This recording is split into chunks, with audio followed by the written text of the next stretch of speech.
Hello everyone. तो guys बात करते हैं अब हम सबसे हार्ड सब्जेक्ट बहुत लोगों के लिए इंग्लिश। तो इससे बहुत लोग डरते हैं, ठीक है। लोगों को परेशान करके रख रखा है भाई। मैथ में तो बोलते हैं लगभग हमारे वही 50 में तो 40-45 आ जा रहे हैं, ठीक है। लेकिन इंग्लिश में तो भाई 20 नंबर आ रहे हैं, कभी कभी तो 10 ही रह जाते हैं। और इसका तो बहुत ज़्यादा रोल है, क्योंकि भाई टायर 1 में तो आ ही रही है, 2 में भी आ रही है, 3 में भी आ रही है, ऐसे राइटिंग और लेटर राइटिंग के रूप में, ठीक है। तो इंग्लिश का भाई क्या समाधान है? सबसे पहले घबराने की तो कोई बात है ही नहीं, ठीक। सबसे पहले इंग्लिश में देखते हैं कैसे डिवाइड है सेक्शन। एक तो है ग्रामर, ठीक। एक है वोकैब, एक है हमारा कॉम्प्रिहेंशन, ठीक। 3 टाइप में मैंने इंग्लिश को डिवाइड कर दिया। ग्रामर वही तुम्हारे noun, pronoun, subject, verb, agreement, conjunction, preposition, जो भी है सारे तुम्हारे स्पीच, पार्ट्स ऑफ स्पीच हैं जो सारे वो। वोकैब के अंदर क्या आता है? वोकैब के अंदर आ जाएगा synonyms, एंटोनियम्स, one word, confusing word, spelling error भी इसी में आ जाएगा, और इडियम्स, ठीक है, ये आ जाएंगे। मैं ग्रामर की बात हो गई, वोकैब की बात है। कॉम्प्रिहेंशन में क्या आएगा? कॉम्प्रिहेंशन में आ जाएगा भाई PQRS, जैसे पैराजम्बल कहते हैं कुछ लोग, ठीक है। और आपका रीडिंग कॉम्प्रिहेंशन भी इसी के अंदर आ जाएगा। रीडिंग कॉम्प्रिहेंशन, क्लोज टेस्ट भी इसी में इंक्लूड है, ठीक है। तो ये हो गया हमारा इंग्लिश का पूरा। तो 3 सेक्शन हो गया, वोकैब का, ग्रामर का और कॉम्प्रिहेंशन का, ठीक है। तो इसमें जो है वोकैब का सेक्शन है, इसे तो तुम एक दिन में प्रिपेयर नहीं कर सकते, मतलब कोई से को भी नहीं कर सकते एक दिन में प्रिपेयर, तो ऐसे। लेकिन वोकैब हमें डेली पढ़नी है, ठीक है। डेली जैसे हम चैलेंज पे भी पढ़ रहे हैं, अपने चैलेंज और ग्रुप दोनों में पढ़ रहे हैं हम। सबसे पहले वोकैब की बात कर रहे हैं, ठीक है, और फिर धीरे धीरे आएंगे सब पे वोकैब में। सबसे पहले हम सिनोनियम और एंटोनियम, ठीक है। हमारी जो बुक है जिसके हम रेफरेंस में यूज़ कर रहे हैं वो क्रिस्टोफर सर की बुक, जिसका नाम है BMW। इसकी मैंने डाल दिए, PDF डाल दिए, डाउनलोड करके देख लेना, ठीक है। वरना परचेज़ भी कर सकते हो, ज़्यादा महंगी बुक नहीं है, ऑनलाइन में मिल जाएगी, सर की वेबसाइट से मिल जाएगी, ठीक है। इस बुक में एक शीट में 20 हैं, ठीक है। तो हम डेली 60 याद कर रहे हैं, ठीक। उसके पीछे प्रैक्टिस एक्सरसाइज भी है, उसमें भी तुम्हें 20 या 22, 20, 30 वर्ड नए मिलेंगे, ठीक है, जो इन्हीं के सिनोनियम या एंटोनियम होंगे, ठीक है। तो भाई टोटल इसमें जो वर्ड हैं 1000 वर्ड, ठीक। 1000 वर्ड के साथ साथ इनके जो प्रैक्टिस सेट हैं उसमें 2 या 3 वर्ड और मिल जाएंगे, ज़्यादा मिलेंगे, वैसे तो 5 ही मिल सकते हैं, लेकिन ठीक है मैं 3 मान लेता हूँ। तो इंटू 3, तो 3000 वोकैब हमें याद करनी है 3 मंथ में, ठीक है। तो ये हमारा टारगेट है, और हमें इधर उधर नहीं भागना है, हमें केवल ये याद करनी है फ़िलहाल, क्योंकि ये सारी जो हैं ये प्रीवियस ईयर है, ठीक है। और ये एक टेक्निक से बिल्कुल सिखाई गई हैं, जिससे कि बिल्कुल याद हो जाएंगी। आप एक शीट याद करो, उसको 3 बार, उसे अगले दिन रिवाइज़ करो, फिर अगले दिन याद करो, फिर पिछली वाली को रिवाइज़ करो, इस तरीके से करना है। मतलब जैसे मैंने आज 1 से लेके 20 तक पढ़ी, ठीक है, याद कर ली, ठीक है। अगले दिन मैंने पढ़ी 21 से लेके 40 तक, तो मुझे पहले इन वालियों को एक बार रिवाइज़ करना है, उसके बाद इन पे आना है, ठीक है। फिर अगले दिन ऐसे ही 41 से लेकर 60 तक गया मैं, फिर इन दोनों को रिवाइज़ करना है, इसको आना है। और हाँ, एक बात और ध्यान रखना, इनके ना नोट्स बनाने हैं। अगर ये शीट्स में लिखी रही है, बुक में लिखी रही ना, तो कुछ नहीं होने का भाई, नहीं होने का, मुझे पता है भूल जाओगे। इनके ना नोट्स बनाने अपने हाथ से बैठ के, डेली 60 याद कर रहे हो, डेली 60 के नोट्स बनाया करो। मैं ही बनाता हूँ, फ़ोटो खींच के दिखा दूँगा अगर किसी को यकीन ना हो तो, ठीक है। तो भाई नोट्स बनाने हैं वोकैब के सबसे पहले। इसी की तरह जब ये हमारे 500 के आसपास पहुँच जाएंगी, 500 वोकैब हम कंप्लीट कर लेंगे, तो उसके बाद हमें ईडियम शुरू करने हैं। ईडियम्स के लिए भी डाल दिए मैंने, बुक है उसमें सारे, उसमें जितने हैं बुक के अंदर वो सारे कंप्लीट करने हैं। इसी तरीके से 1 वर्ड कंप्लीट करने हैं।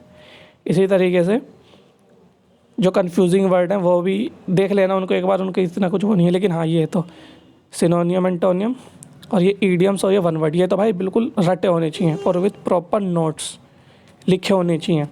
एक काम और करना है vocab के लिए, एक बुक आती है वर्ड पावर मेड ईजी, नहीं उसको अभी मत लेना वरना उससे का फिर कन्फ्यूज़न क्रिएट हो जाएगा, इसको भी रहने देते हैं कि जिसको मतलब ये याद हो जाए वो ले लेना, उसका मैं बता दूंगा बाद में।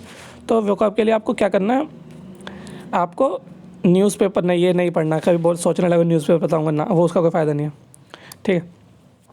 हमें ये तो हमें करना ही है, जो वो सर की बुक से याद करना। एक हमें क्या करना है, अगर हम कोई मॉक दे रहे हैं, मान लो कोई मॉक दे रहे हैं, किसी भी ऑफलाइन दे रहे हैं ऑनलाइन दे रहे हैं, उसमें कोई वर्ड आया, ठीक है, वो तुम्हें समझ नहीं आया या तुम्हें याद नहीं आया, तुम्हारे लिए नया था, उसको नोट डाउन कर लेना। या मान लो कोई मूवी देख रहे हो, कोई इंग्लिश मूवी देख रहे हो, और हाँ इंग्लिश मूवी इंग्लिश में देखा करो भाई, सब टाइटल लगा के, समझ आए या ना आए, ठीक है। तुम्हें एक इंग्लिश के लिए माहौल बनाना पड़ेगा, समझो, मतलब इसे तुम एज अ सब्जेक्ट तो याद कर सकते हो, ठीक है भाई, तुम प्रैक्टिस करोगे आ जाएगा, लेकिन भाई आगे तुम जाओगे किसी पोस्ट पे जाओगे तो ज़रूरत पड़ेगी तुम्हें अंग्रेजी बोलने की, तो भाई कैसे बोलोगे फिर, ठीक है। प्रोनाउंसिएशन हो गया है कुछ और, ये सब बाद की चीज़ें हैं। सबसे पहली बात होता है आदमी को समझ आना चाहिए कि सामने वाला बोल क्या रहा है, तभी तो तुम उसे बता पाओगे, अपने दिमाग में इंग्लिश में कन्वर्ट करके उस चीज़ों को उसको डिलीवर कर पाओगे।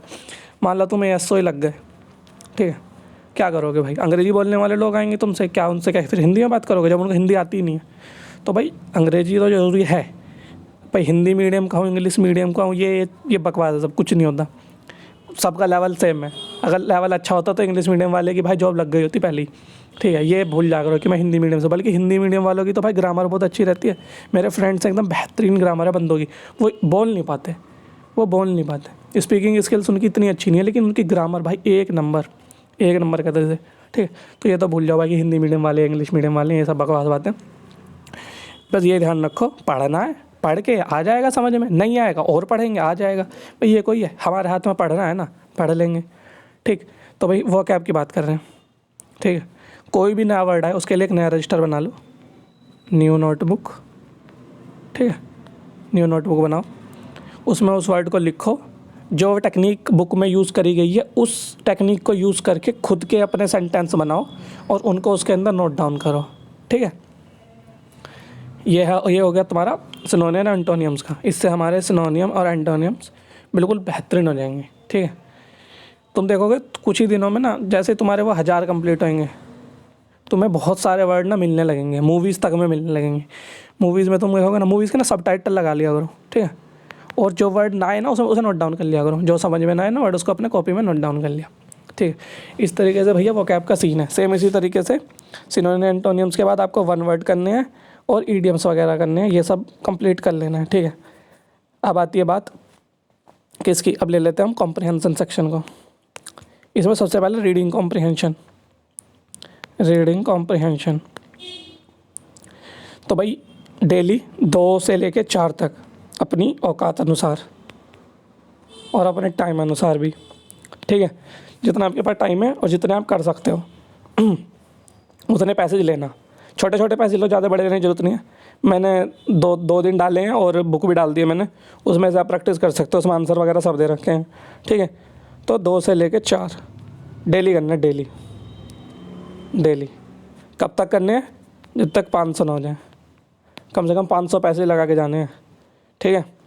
सेम इसी तरीके से जब ग्रामर पढ़नी शुरू करेंगे उसमें भी ये स्ट्रेटजी होगी, सबसे पहले टॉपिक कंप्लीट करना है, फिर प्रैक्टिस करनी है। तो उसके बाद ही हम जो ये कॉम्प्रिहेंशन सेक्शन का क्लोज टेस्ट होता है और PQRS होता है, इसको लगाना तो अभी शुरू कर देंगे, लेकिन ज़्यादा नहीं लगाने, 5 लगा लिए दिन में, ये एक क्लोज टेस्ट लगा लिया, क्योंकि ना इसमें ग्रामर का यूज़ है, आपको पता नहीं चला कौन सा सेंटेंस कहाँ जोड़ना है। लेकिन हाँ थोड़ा बहुत 5 कोई बड़ी बात नहीं है ना, 2 मिनट में लगेंगे, क्लोज टेस्ट लगाने में 2 मिनट लगेंगे मुश्किल से, ठीक है। तो एक ये भी डेली लगा लिया करो। अब बात आती है मेन ग्रामर की। इसमें लोगों को बहुत परेशानी है, ठीक है। इसमें भाई 10-12 टॉपिक हैं, जो भी है तुम्हारे, नाउन है, प्रोनाउन है, प्रपोजिशन है, कंजंक्शन है, ठीक है, एडवर्ब है, एडजेक्टिव है, जो भी है 12-13 चीज़ें, इनकी सबकी लिस्ट बना लो, ठीक है, लिस्ट बना लो। अब तुम्हें क्या करना है भाई, कोई भी बुक लो, या तो बुक कौन सी लेनी है, नहीं तो मैम की ले लो, या जो मैं फॉलो कर रहा हूँ क्रिस्टोफर सर की वो ले लो।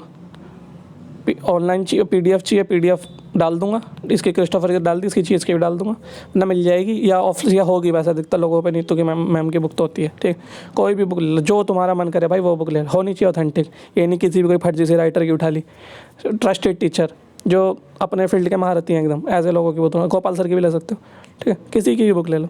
ठीक है, बुक ले ली, रूल्स पढ़े, 100 रूल जितने भी हैं, 50 रूल जितने भी हैं, एक बार पढ़े, एक बार पढ़ने हैं, एक बार पढ़ने के बाद प्रैक्टिस सेट उठाया, बुक के पीछे ही होगा, सब सारी बुकों के पीछे होता है, क्वेश्चन करने, सॉल्व करे।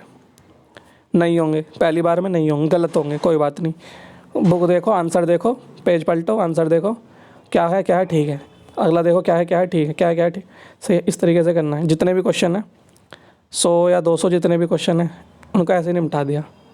ठीक है, एक बार ख़त्म, एक टास्क कंप्लीट। ठीक है, ये हो गई बात बुक से पढ़ने की। बुक से पढ़ना ऐसे, बुक से नहीं पढ़ना, किसी टीचर से पढ़ना है, टीचर से पढ़ना है। अभी टीचर का भी सेम प्रोसेस है, वीडियो देखो, नोट्स बनाने शुरू करो, बनाते रहो नोट्स आराम से, कोई दिक्कत नहीं।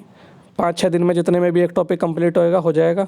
उसके बाद प्रैक्टिस सेट उठाओ, सॉल्व करने शुरू करो, कोई सी बुक ले लो, किसी भी बुक से कर सकते हो।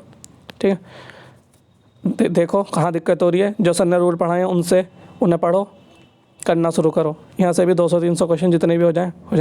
पहली बार में क्या होगा, क्वेश्चंस नहीं होंगे भाई, एक बार में पढ़ के क्वेश्चंस नहीं होंगे, तुम्हें समझ ही नहीं आएगा। ठीक है, अगर कर भी लोगे तो गलती हो सकती है, तुम्हें ये लगेगा यहाँ गलत है, ये गलत है, ऐसा होना शुरू होगा। उसके बाद क्या करना है भाई, या तो जो बुक है या जो तुमने नोट्स बनाए हैं, कुछ भी हो,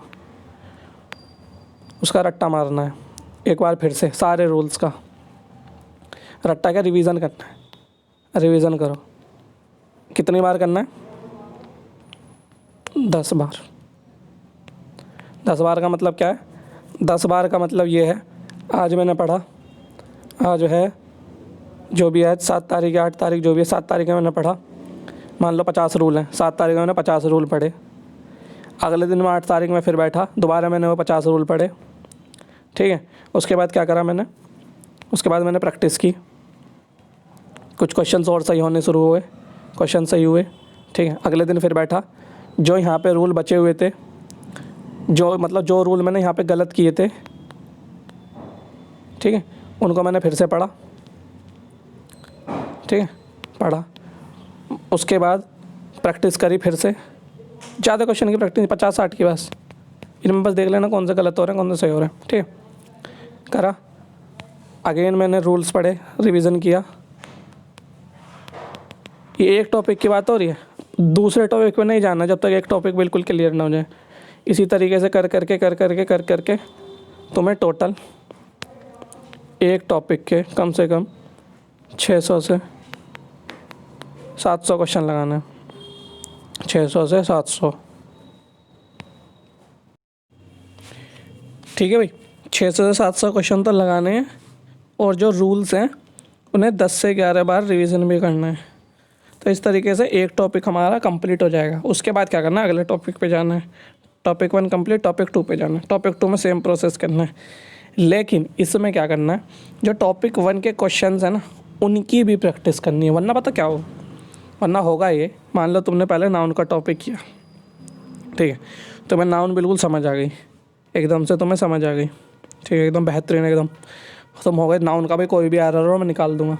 लेकिन अगर तुम्हारे पास नाउन वाले एरर वाला क्वेश्चन आया तो भैया ठीक, लेकिन अगर नाउन का एरर वाला क्वेश्चन नहीं आया और तुम्हारे पास प्रीपोजिशन का एरर वाला क्वेश्चन आ गया ना, तुम उसमें भी ना नाउन का एरर समझ के ना उसको गलत कर दोगे। तो ये होता जब एक टॉपिक पढ़ते हैं, फिर उसके बाद दूसरा टॉपिक पढ़ते हैं, उसके प्रैक्टिस करते हैं, तीसरा टॉपिक पढ़ते हैं, उसकी प्रैक्टिस करते हैं, लेकिन मिक्स करके नहीं करते प्रैक्टिस। तो भाई मिक्स करके प्रैक्टिस करना ना बहुत ज़रूरी है। मिक्स करके प्रैक्टिस ऐसे होगी, ये टॉपिक करा, इसके थोड़े से क्वेश्चन लगा लिए, उसके बाद करना मॉक लगाओ, उसमें पहचानना सीखो कि इसमें नाउन की गलती है या प्रोनाउन की गलती है। ये धीरे धीरे आएगा। ये एक बार जब सारे टॉपिक कंप्लीट हो जाएंगे ना, उसके बाद ना अंडरस्टैंडिंग क्लियर होनी शुरू हो जाएगी। अपने आप पढ़ने के बाद ना पता चलने लगेगा कि एरर है, ठीक है। इसमें टाइम लगेगा, ये थोड़ा लंबा प्रोसेस है, क्योंकि यहाँ पे तुम गलती पकड़नी सीख रहे हो। ठीक है, गलती पकड़ना सीखने में थोड़ा टाइम लगेगा। तो इसके लिए यही है, मूल मंत्र यही है, रूल अच्छे से पढ़ो, उसके बाद उन क्वेश्चंस की प्रैक्टिस करो, उसके बाद मिक्स करके क्वेश्चंस की प्रैक्टिस करो। अगर मिक्स करके नहीं करोगे तो जो पढ़ा लिखा है वो कबाड़ा हो जाएगा। ठीक है, तो भाई तीनों सेक्शन हो गए कंप्लीट, अच्छे से बता दिया मैंने किस तरह क्या करना है क्या नहीं करना। बुक्स भी बता दी मैंने, नीतू मैम की या गोपाल सर की या फिर क्रिस्टोफर सर की, या कोई भी बेहतरीन मास्टर हो जो आप कोई एमबी पब्लिकेशन से प्रैक्टिस सेट लगाता है, या जो भी आपको मतलब लगे। और हाँ, प्रीवियस ईयर तो करने ही करने हैं जितने भी आए। किरण में बहुत ज़्यादा हैं, लेकिन करना चाहो तो कर सकते हो, मैं रोकूंगा तो नहीं किसी को। ठीक है, तो ठीक है, तो इंग्लिश की ये स्ट्रेटजी हो गई है। रीजनिंग और मैथ्स की पहले डाल दी है, अब जीके जीएस की आएगी, थोड़ी देर बाद डाल दूंगा। ये बोल के थक गया, थोड़ी देर बाद डाल दूंगा। ठीक है, बाय।